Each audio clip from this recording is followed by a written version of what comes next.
은혜와 사랑이 풍성하신 주 여호와 하나님, 오늘도 주님 허락하신 새날 또 첫 시간을 주님과 함께 동행할 수 있도록 이끌어 주셔서 감사합니다. 이 땅에 존재하는 세상 모든 만물, 우리 하나님께서 창조하신 것임을 우리들은 믿습니다. 모든 것에 주님의 뜻이 담겨 있고 또 매일매일 이어져가는 이 역사 속에서 주님의 선하신 계획과 또 주님께서 뜻하신 모든 것들을 오늘도 이루어가고 계심을 믿습니다.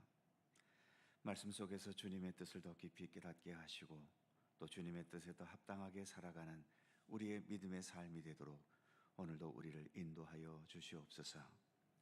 하루를 시작하며 먼저 주님의 말씀 앞에 머리 숙입니다. 생명의 양식으로 풍족히 먹게 하시고 오늘도 주님과 동행하는 복된 한날의 삶이 되게 하여 주옵소서. 감사드리며 예수님의 이름으로 기도드립니다. 아멘. 찬송 294장입니다.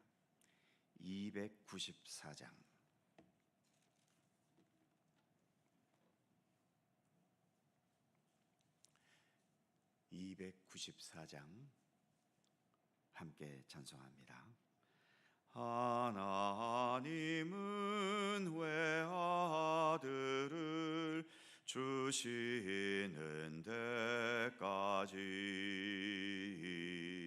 세상 사람 사랑하니 참 사랑이로다. 하나님은 사랑이라 노약에 빠졌던 우리까지 사랑하니 참 사랑 아닌가. 하나님을 배반하고 멀리 떠난 우리 원수같이 대적하나 사랑하여 주네. 하나님은 사랑이라 죄악에 빠졌던 우리까지 사랑하니 참 사랑 아닌가. 세상 죄를 사시려 우리 죽을 대신 성자 예수 십자가에 고난 받으셨네.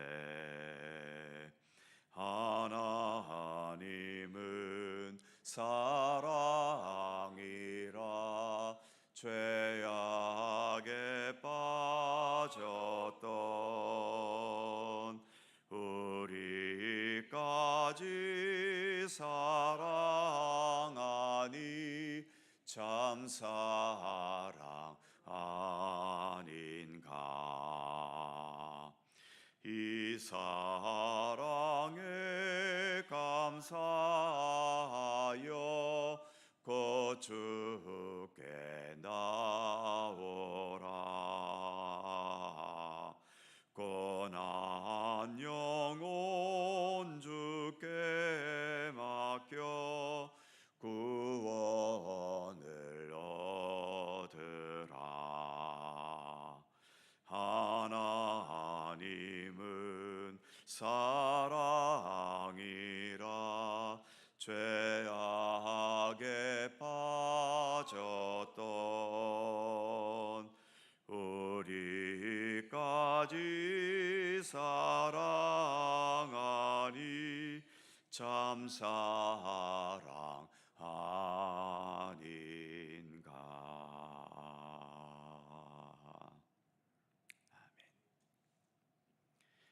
로마서 7장 1절입니다.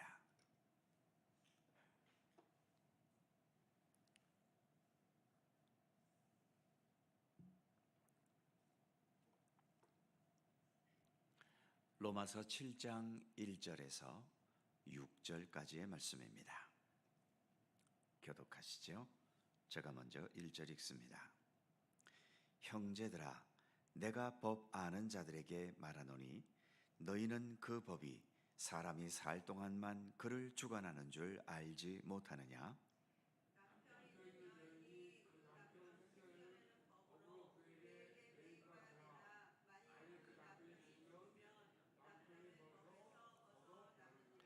그러므로 만일 그 남편 생전에 다른 남자에게 가면 음녀라.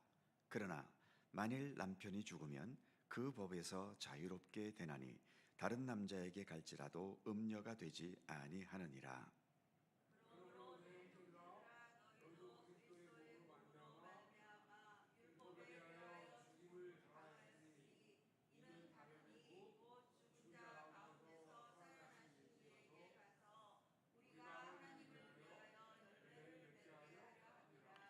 우리가 육신에 있을 때에는 율법으로 말미암는 죄의 정욕이 우리 지체 중에 역사하여 우리로 사망을 위하여 열매를 맺게 하였더니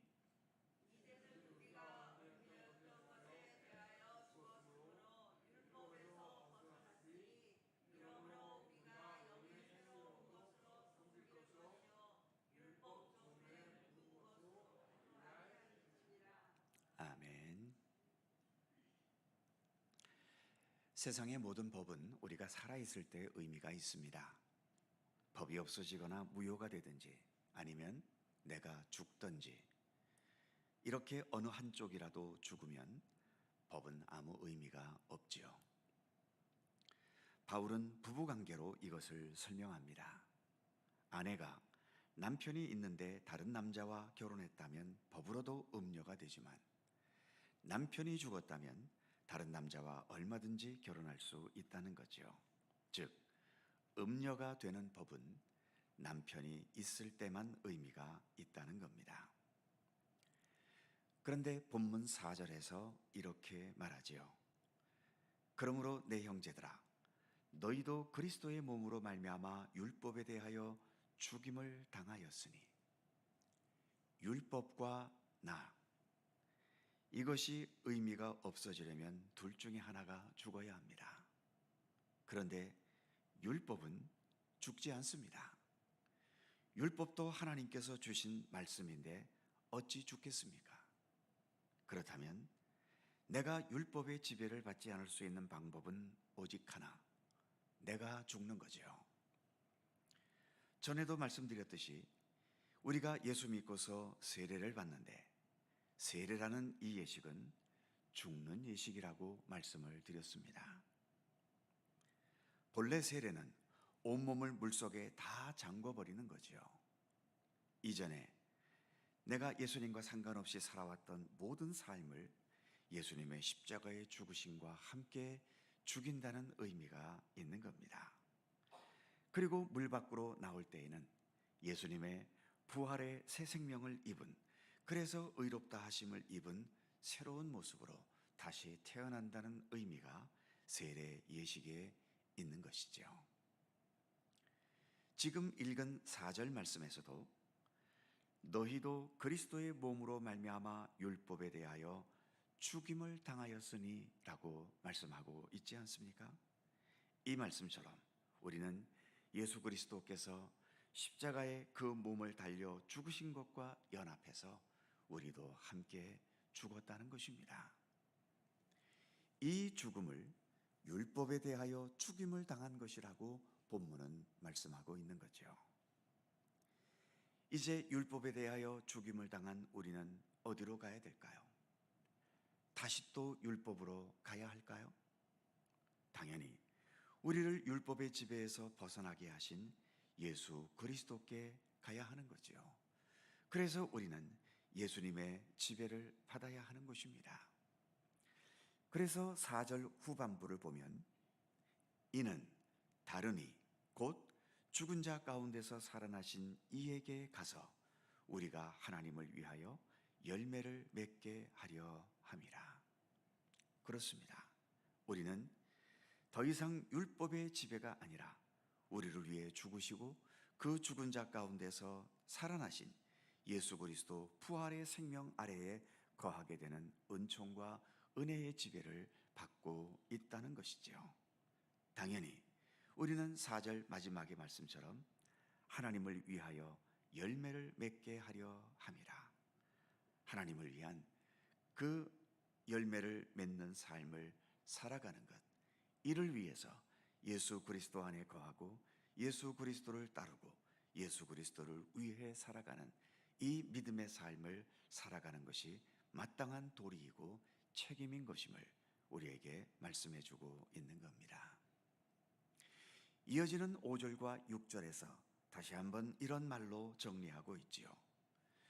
우리가 육신에 있을 때에는 율법으로 말미암는 죄의 정욕이 우리 지체 중에 역사하여 우리로 사망을 위하여 열매를 맺게 하였더니 6절 이제는 우리가 얽매였던 것에 대하여 죽었으므로 율법에서 벗어났으니 이러므로 우리가 영의 새로운 것으로 섬길 것이요 율법 조문에 묵은 것으로 아니할지니라. 특히 6절 말씀에서 이러므로 우리가 영의 새로운 것으로 섬길 것이요 율법의 조문에 묵은 것으로 아니할지니라. 이 말씀을 우리가 더 눈여겨 봐야 합니다. 율법의 조문을 섬긴다는 것은 율법을 잘 지킴으로 의롭다 함을 얻고 구원받고 인정받으려는 것을 말하는 거죠. 그러나 어느 누구도 완벽하게 율법을 지킬 수가 없기 때문에 율법 앞에서는 우리의 죄만 드러날 뿐이고 그 결과는 죄의 삭은 사망이라는 말씀처럼 사망 권세를 향할 뿐인 것이죠. 율법을 지켜서 구원을 받고 인정을 받겠다는 마음이 여전히 있으면 율법을 지키는 내 중심적인 생각에서 벗어나기가 어렵습니다. 율법을 지키는 나에게 집착하게 되고 특히 율법을 남보다 잘 지켰다라고 생각될 때 교만함과 더불어 나보다 율법을 잘 지키지 못했다고 여기는 자들을 우습게 보거나 비난하거나 정죄하게 되는 거죠. 특히 이런 율법주의적인 생각이 더 심각한 것은 내가 이만큼 율법을 지켰으니까 하나님께서 거기에 상응하는 대가를 내게 주셔야 한다는 이 교만하고 버릇없는 생각에까지 나아가게 되는 겁니다. 그래서 기대했던 것만큼 어떤 대가나 복이나 인정을 받지 못하면 기분 나빠지고 섭섭해지게 되는 거죠. 사실 우리가 현실에서 살아가는 삶의 많은 부분들은 이렇게 율법주의적인 삶의 모습입니다.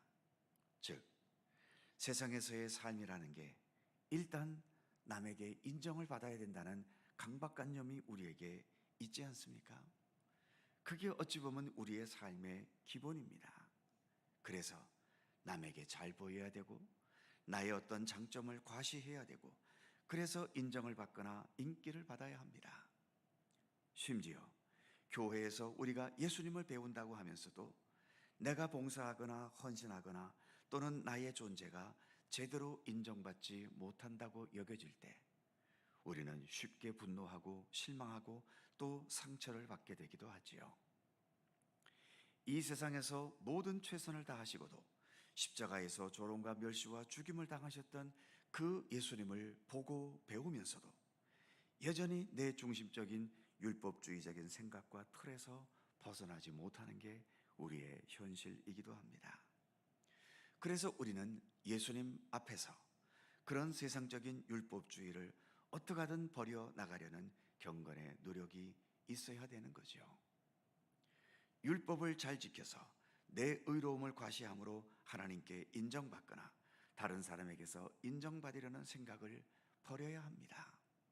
특히 우리가 믿음의 공동체인 교회 안에서 이렇게 나름대로 기울여가는 경건의 노력들, 그리고 주님의 영광과 교회를 섬기는 마음으로 헌신하고 봉사하는 것, 여기에서 율법주의적인 생각을 더 버리기를 힘써야 하는 것입니다. 우리가 주님의 은혜로 살아가고 있다는 이 자체로도 우리는 충분히 감사의 조건이 되는 것이고, 그 감사의 마음속에서 봉사도 하고 헌신도 해야 되는 것이지, 남들에게 내 봉사를 통해 인정을 받고 또 남들이 나의 어떤 헌신을 알아주고 이러한 것에 얽매일 때에 여전히 우리는 율법주의적인 생각에서 벗어나고 있지를 못한 겁니다.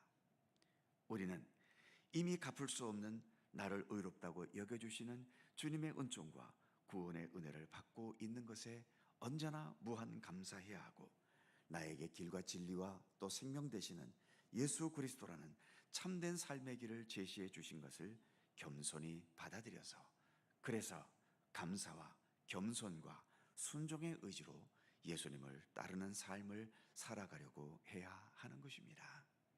이것이 지금 6절 후반부에 말씀하는 것처럼 영의 새로운 것으로 섬기는 것이라는 의미인 것입니다. 성령의 인도하심을 받는다는 것도 바로 이런 거지요. 그래서 율법주의에서 벗어나 예수님의 은혜와 은총과 사랑의 지배 아래에 들어가려는 삶에는 이처럼 주님의 은혜에 대한 감사와 나의 공적은 아무것도 아니라는 겸손과 오직 예수만이 참된 진리와 생명이심을 고백하면서 예수님께만 순종하는 모습이 반드시 있게 되는 것이지요. 감사와 겸손과 순종, 바로 이 세 가지는 예수님을 따르는데 가장 기초적이고 기본적인 삶의 모습과 태도인 것이고, 오늘 본문 6절에서처럼 영의 새로운 곳으로 섬기는 성령의 인도하심을 따르는 삶에서 나타나는 당연한 모습인 것입니다. 오늘도 주님을 향한 바른 믿음의 삶을 더 온전히 걸어나가는 우리 모두가 되기를 간절히 소망합니다. 기도하겠습니다. 거룩하신 하나님, 여전히 하나님의 율법의 말씀도 살아 있습니다만, 우리는 예수 그리스도 십자가 죽음과 함께 우리도 함께 율법에 대하여 죽었기 때문에 더 이상 율법은 우리를 주관하지 못합니다. 그러나 주님, 이제 우리는 율법의 조문에서는 벗어났지만 예수 그리스도 안에 예수님과 함께 살아가는 우리들 아닙니까? 오히려 율법보다도 더 철저하게 주님의 삶을, 주님의 말씀을, 주님의 뜻을 우리가 준행하고 지키고 순종하며 나아가는 진실한 믿음의 삶을 살아가야 함을 오늘의 말씀 앞에서 다시 한번 되새겨봅니다. 율법주의적인 시각으로 나를 판단하거나 또 다른 사람을 판단하지 않도록 하나님 붙들어 주시옵시며, 내가 지금 받고 있는 구원의 은총과 하나님의 은혜와 사랑에 대한 그 깊이 있는 깨달음 속에서 오히려 진실한 감사로 더 겸손할 수 있고 더 참된 마음으로 주님의 뜻을 행하고 주님의 사랑을 실천할 수 있으며, 주님의 말씀과 선하신 뜻 가운데 더 온전히 거하는 우리들의 믿음의 삶이 될 수 있도록 하나님 늘 함께해 주시기를 원하옵고 기도합니다. 율법을 잘 지켜 인정받으려는 그러한 자세보다도 내가 예수 그리스도의 사람으로서 마땅히 예수님을 따르고 예수님께 순종하고 예수님의 뜻을 기꺼이 따르는 그러한 적극적인 의지로 주님을 향한 믿음의 길을 걷는 우리들의 삶이 될 수 있도록 하나님 오늘도 우리 가운데 함께 하시기를 원하옵고 기도합니다. 오늘도 새날을 우리에게 주셔서 감사합니다.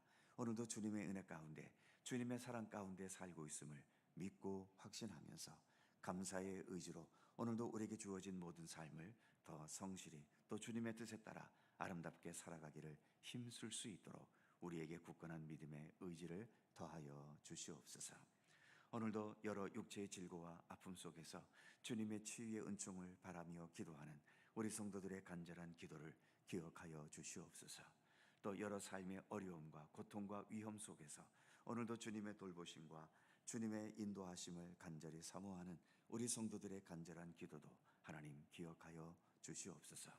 좋은 일이든 힘든 일이든 주님께서는 이 모든 것들을 언제나 합력하셔서 언제나 선한 역사를 이루어 가시는 우리 주님을 믿고 신뢰하면서 주님께 더 감사하며 그래서 우리에게 주어진 모든 삶의 현실도 언제나 그 진실한 믿음의 의지로 능히 극복해가고 헤쳐나갈 수 있는 주님의 백성들 되게 하여 주시옵소서.